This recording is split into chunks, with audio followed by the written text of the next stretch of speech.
Hello there, and welcome to this week's Heart to Heart. Well, we are continuing our series about reducing toxins in the home. If you did not catch last week's episode as to why with breast cancer or a genetic mutation like the BRCA gene, or perhaps you just don't want to be part of that 1 in 8 statistic, and part of the breast cancer sisterhood, then this is for you. Okay. And the reason is, right, there's very little regulation around, especially our personal care products, which is primarily what we're going to be talking about today. Products that we would use in the bathroom. Now, if we haven't yet met, my name's Karen Del Maestro. I'm a health and transformation coach, breast cancer, BRCA2 thriver, and after my own diagnosis, I kind of dove deep into environmental toxins and the impact that it can have on our risk of breast cancer. And so it became one of the things that I'm really passionate about sharing, because for me, it's one of the simplest swaps that we can make. If we're buying a product anyway, wouldn't it make sense to buy one that's going to have less impact on your breast cancer risk than one that's going to have more? To me, it's just like a no-brainer. So what we're doing today is I'm going to be sharing a few of the ingredients for you to be on the lookout for in your personal care products, things that you're using in the bathroom. Now, before we hop in, if you're on live, please feel free to pop in and say hi. I'd love to see who's on today joining me. And I'm also going to ask you, how many products do you use each morning? And by products, I want you to think about things like deodorant, toothpaste. What are you using on your face? Are you washing your face? Are you moisturizing your face? Are you using eye cream, makeup, shampoo, conditioner, body wash, soap? How many products are you using each morning before you're even leaving the house? Now, I consider myself to be a fairly low maintenance kind of gal, but I was blown away when I realized how many products I use. Toothpaste, deodorant, safer deodorant. I use shampoo, conditioner. I use a gel on my hair. I use a face wash, an essence afterwards, an eye cream, a brightener, chapstick or something, to moisturize my lips. That's before I even do any makeup. That's 10 products. 10 products. So what's your number? How many do you use before, like first thing in the morning, as you're just getting ready, right? Because it's more than we realize. And so it's important, I think, for us to know what's in those products so that we can make safer choices, right? So let's see who's on and who's saying hi. Hi, Rhonda Joe. Welcome. And hi, Susan, all the way from Ohio. And Susan has figured that she uses about 6 in the morning. Yeah. So even if we're using 6, which is not very many, we want to try and be using things. And Rhonda Joe's saying that 2 or 3 on the days that she's home. Yeah. More if you're going out, right? We tend to put in a little bit more effort. So let's dive right in here, because as usual, I've got some information I think is going to be a little bit mind-blowing for you guys. I've got some slides. So as I pull them up, I want to start here. Let me do this. Okay, because again, I want you to understand, I always want you to understand why. Why is this important? Why do we need to be embracing our inner Sherlock Holmes? Why do we need to be doing this for ourselves? Well, when we look at these statistics, these again are kind of mind-blowing, right? I invite you to remember from our session last week, part 1 of our 4-part series here, is that the last major law that was passed by the FDA regulating personal care products, which is what we're talking about today, was in 1938, and that piece of paper is 1.5 pages long. That governs the USA. Okay. Now, if we take a look at what's going on over in Europe, the European Union bans over 1,400 ingredients in their personal care products. Canada currently bans just around 600 plus in their products. In the USA, we are grossly behind the 8 ball here because only 30 ingredients are banned in the USA currently. 30. When over in Europe, it's over 1,400. Now, for those of you in Australia and New Zealand, I know that we have a huge group of you, especially in our Healthy Living After Breast Cancer Facebook community. I'm not quite sure what that number is yet. I have not been able to find data that specifically tells me, and I don't want to be reporting incorrect data. So I don't know what that is yet, but I do know that you are more restrictive than the USA. So having said that, let's take a look at some of the things that you want to be looking for. Okay, some of the ingredients. Now, I do have a cheat sheet for you guys on this that I'm going to be offering you at the end. So don't worry about writing it all down. But it's really just so you can start to be more mindful. Now, keep in mind, if these products are not being regulated, there's no regulation that the ingredients are actually listed on the product. How are we supposed to know? How are we supposed to know what's in them, right?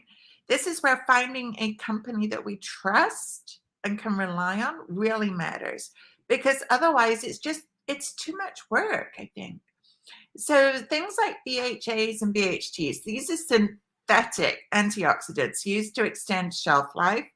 They're likely carcinogens and hormone disruptors. So for those of us that had hormone disrupting breast cancer, hormone receptor breast cancer, excuse me, or even diabetes. Hormone disruptors also affect fertility and many other things. Many of the functions in our body, including fatigue, can be affected by hormones. So really important. These can be found in lipsticks, moisturizers, diaper creams, and other cosmetics. Another one to be on the lookout for, and I've just kind of listed the main ones here that I want you to be mindful of. Like I said, there are many, many more, and I'm going to give you a resource, so don't worry about it. But coal tar hair dyes, I'm having trouble getting my words out today, guys. You have to excuse me and bear with me. Now, this is a byproduct of coal processing that is a known carcinogen. And it's used as a colorant and anti-dandruff agent, often found in hair dyes and shampoos. This is actually one of the reasons I chose after my breast cancer diagnosis. I no longer dye my hair. My hair is naturally all gray. I know on camera sometimes it comes across that it's blonde, but it's actually completely gray. And what I said to myself was, you know what? I'm going to let it go gray. If I don't like it, I can always color it again. Cannot tell you how many compliments I get, especially from hairstylists, on the color of my hair. So if you're not sure, try it, especially if your hair is growing in after chemo. Try it and see. You can always go back. But, we need to be mindful of these ingredients. This one I'm not even going to try and pronounce because I have trouble every time. But you may see them as MEA, and TA on ingredient lists. These are surfactants and pH adjusters linked to allergies, skin toxicity, hormone disruption, and inhibited fetal brain development. These can be found in hair dyes, mascara, foundation, fragrances, sunscreens, dry cleaning solvents, paint, and pharmaceuticals. In other words, they're in a lot of places, right? Again, we see that hormone disruption. I've picked out specific chemicals that are linked to either known carcinogens or hormone disrupting chemicals to make it as relevant for you as I can here. Formaldehyde. Now, this was kind of in the news a while ago, and I'm going back a while. I want to say maybe a decade, where it came out that Johnson & Johnson were using formaldehyde in their baby shampoo because it's not regulated.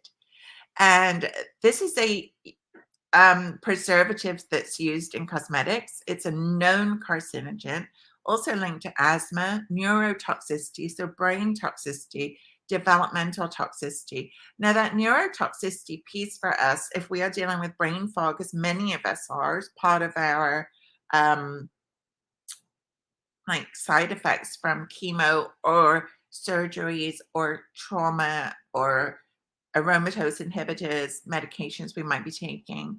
This is really important. You don't see formaldehyde on a label, but it can be present when other preservatives are listed. And this is the problem. Again, these things, because of the lack of regulation, are not always listed. Often found in shampoos, body washes, bubble baths, things like that. Hydroquinone. Now, this is a skin lightening chemical. And for those of you that love to go to the spa and get spa treatments, there's a couple of things that you need to be mindful of. Often they might be using creams, skin lightening creams in procedures that you're having done at the spa that may include hydroquinone. You may not even know about it. But this inhibits the production of melanin, the thing that gives our skin color, but it's linked to cancer, organ toxicity, and skin irritation. Again, for me, it's about being informed, right? If you're informed, then you get to make a choice. If you don't know about this, then we're going through life blindly. And I don't like that feeling. And I don't want you to have that feeling. Now, oxybenzone, we've heard about a lot in the news, especially because it's an ingredient often used in sunscreen that is known to actually kill the coral reefs. And so my little brain here goes, well, if it kills the coral reefs, what does it do to us? Right? It should, to me, be a red flag, right? If we're noticing that things are killing off things in nature, products that we are using, then what is it doing to us? We are nature too. So oxybenzone has been banned in Hawaii. I think California has banned it. A lot of the places in the Caribbean have banned it. I know we lived down in St. Croix for a little while in the Caribbean. It was being banned down there where there's a lot of scuba diving and, we rely on the coral reefs. That is the home for so many of our sea life. And it's found in sunscreens and also in moisturizers. So really important one. Again, we can see that it's linked to hormone disruption too. Parabens. The next couple you may have heard of a lot, parabens. Now, this is a class of preservatives commonly used to prevent the growth of bacteria or mold. We don't want that in our products, right? But parabens are known endocrine disruptions, endocrine being hormones, which may alter important hormone mechanisms in our body. If we throw off one hormone in our body, every hormone tries to figure out how to balance. Our hormonal system is very complex, very, very complex. And so messing with our hormones is really not the best thing if we can all avoid it. I know many of us are on aromatase inhibitors. I am too, especially carrying the BRCA2 genetic mutation. It's really important to me. So we find these in shampoo, cleansers, body wash, body lotion, foundations, things like that. The other one that we often see, again, you're going to see products that say no parabens or phthalates. There's no regulation to follow up and make sure that that is actually true. So often companies can make these claims without them being true. This is why you need to be aware of what to look for. Now, phthalates are a class of plasticizing chemicals used to make products more pliable or to make fragrances stick to our skin. Phthalates disrupt the endocrine system, again, that hormonal system, and may cause birth defects. So you often see in people who are pregnant that they try to avoid parabens and phthalates, rightly so. And you can find these in synthetic fragrances, nail polish, hairspray, and plastic materials. Don't forget that nail polish and hairspray, sunscreen as you're looking at your daily number of products, right? Polyethylene glycol, also known as PG compounds. Now, these PGs are widely used in cosmetics as thickeners, solvents, softeners, and moisture carriers. PGs may contain chemicals that are known carcinogens. They may be contaminated, with chemicals that are known carcinogens. You can find these in sunscreens, creams, and shampoos. Now, this one again is another big one. Retinol palmitate and retinol, or vitamin A as it's often known as. These are used in every anti-aging product. It's like the wonder thing, right? That has been, we've been recommended to use for well over a decade at this point. But did you know that they contain a nutrient that may damage our DNA and speed the growth of skin tumors, especially when used topically? How do we use them? We use them topically. Retinol and retinol palmitate are often in our eye creams. They're in our moisturizers, anti-aging skincare. Retinol palmitate, when in the sun, becomes a carcinogenic. So we have to be very mindful and find products. And by the way, I'm going to make some recommendations for you guys today because I don't want to leave you hanging. I don't want to leave you looking at this big wide world of what's out there. I'm going to share with you what I use.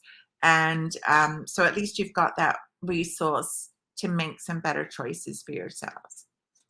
Now, this is a big one, synthetic flavor or fragrance. Now, fragrances in anything that says fragrance, I want you to know that it's considered a trade secret. What does that mean? It means that the ingredients do not need to be divulged. Anything that says fragrance, anything that says synthetic flavor. Now, an engineered scent or flavoring may contain any combination of 3,000 plus stock chemical ingredients, including hormone disruptors and many, many, many allergens found in all types of cosmetics. All types of cosmetics. So think about the flavoring in your lip balm or your lipstick. Think about the smell of your skincare or your shampoo and conditioner, right? What do we do when we go to try a new one? Let me smell it. Body wash, how does it smell? Soap, how does it smell? We need to be really, really mindful and aware.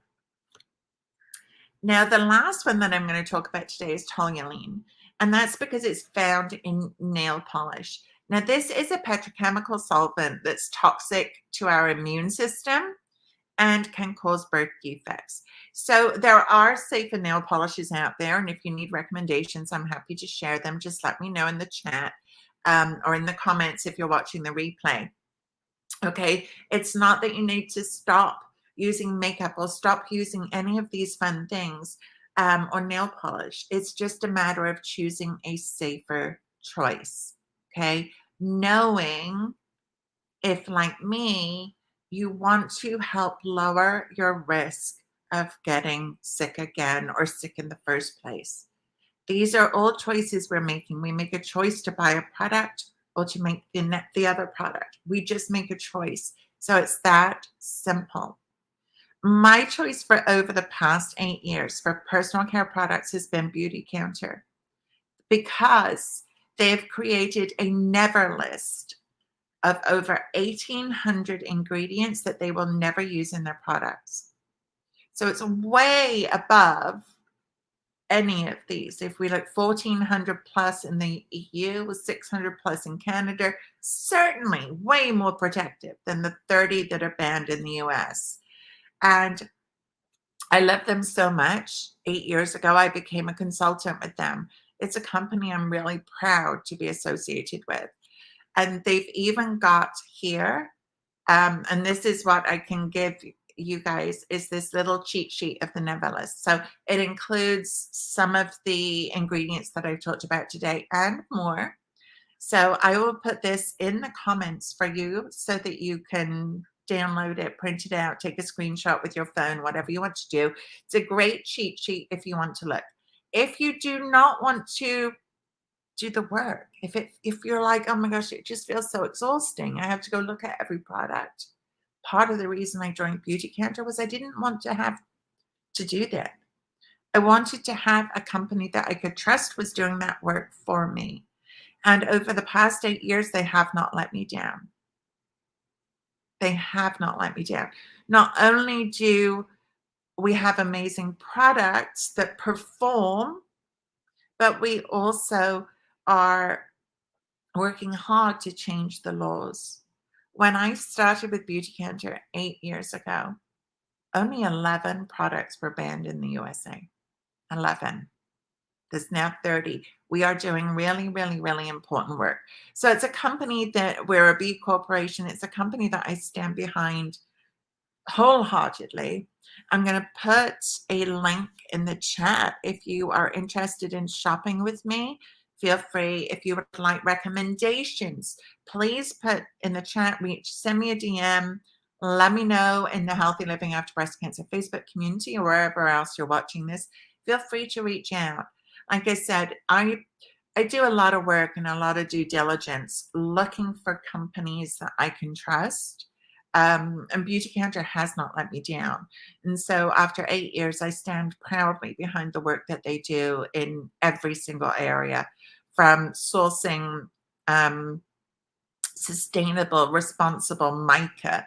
Mica is the shimmer that you find in your makeup. And much of it is being mined irresponsibly using child labor throughout the world. And so it's a company just that I feel really good about shopping with and being a partner with, and being a consultant and helping to educate, which is also one of the major things that we like to do. So feel free, if you're on live or even if you're watching the replay, to ask, do you have any questions? I know I've shared like a lot of ingredients today. What are your questions about reducing toxins in the bathroom, if you have any? If you need recommendations, just let me know. Happy to make them.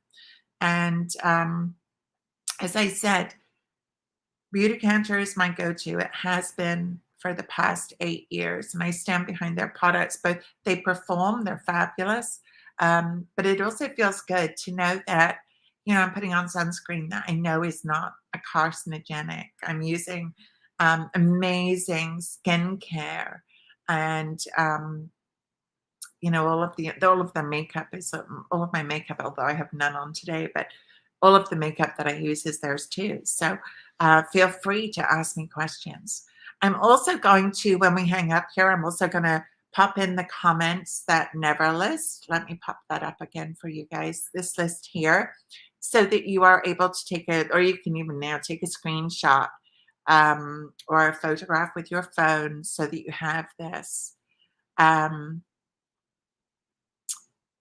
Okay, let me see. Rhonda Joe's saying these things are scary. It could explain a lot of health issues. 100%, Rhonda Joe. And I spoke about that last week, all of the things, health issues that these products can actually cause. And it's not told about. We don't know this. Before this was introduced to me, I would go and just buy any product, not think about it twice. But I'm really aware of it now. And like I said, if we have a choice between a product that contains carcinogens, that's going to affect our hormones, that's going to have an obesogen effect, or fertility issues, all of these things, like, what are we using on our kids and our grandkids, right? These are important. So somebody else is saying that they may have missed this, but where can I buy safer cleaning products? We actually did not cover cleaning products today. We are going to be talking about around the home in 2 weeks' time.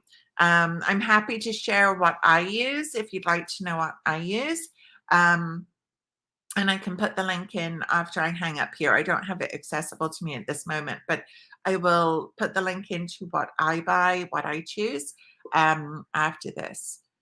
Susan is sharing that she doesn't use makeup anymore and only buys fragrance-free soaps and lotions, but check these things anyway. Yeah.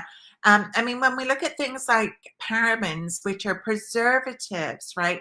things that are making our products last longer, this is really important.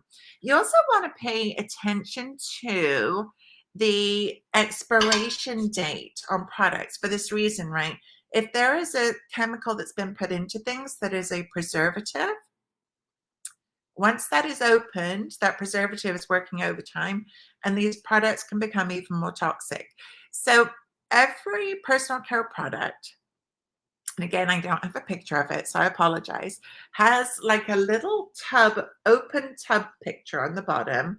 And inside that little tub, and it might be tiny, tiny, you might have to get your magnifying glass out here, guys. But and it says inside that little tub, it'll either say 3 or 6 or 12. That's the number of months that that product is good once it has been opened. So once any air has gotten to it, that's how long it's good for. So I have a feeling that many of you are going to be starting to go through your makeup drawers. Mascara, if it's been open for more than, I think it's 6 months, get rid of it. Same with lipstick. All of these things, they become even more toxic because those preservatives are not working as well. So, but things like lotions, they're all going to have that little, like I said, it looks like an open tub, and it's got a 3, and typically 3, 6, or 9, 12.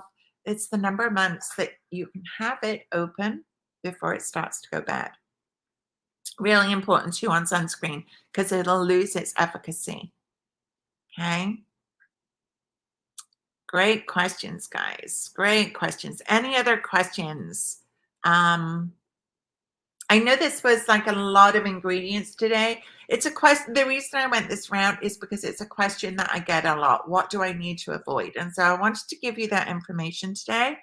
Or as always, feel free to reach out to me either through direct message in the Healthy Living After Breast Cancer Facebook community. If you need recommendations for beauty counter products, skincare, we have a skincare quiz. That's always fun to do. But feel free to reach out. I truly do know that this can feel really overwhelming. And I don't want you to think that you have to replace everything in one go. Most of us do this over a period of time for sanity and budget reasons, right? It's like, but it's your choice. It's your choice. So it might be a matter of, okay, when I use up this foundation, I'm going to choose a cleaner one. When I use up this sunscreen, I'm going to choose a cleaner one. Or maybe you can't unhear what you've just heard. That was me. That was me. Once I knew about this, I'm like, I could not, in all good conscience, keep using these things on my skin that I knew were harmful to my health in more ways than we can even begin to imagine. And it is, I truly do believe, the lack of regulation.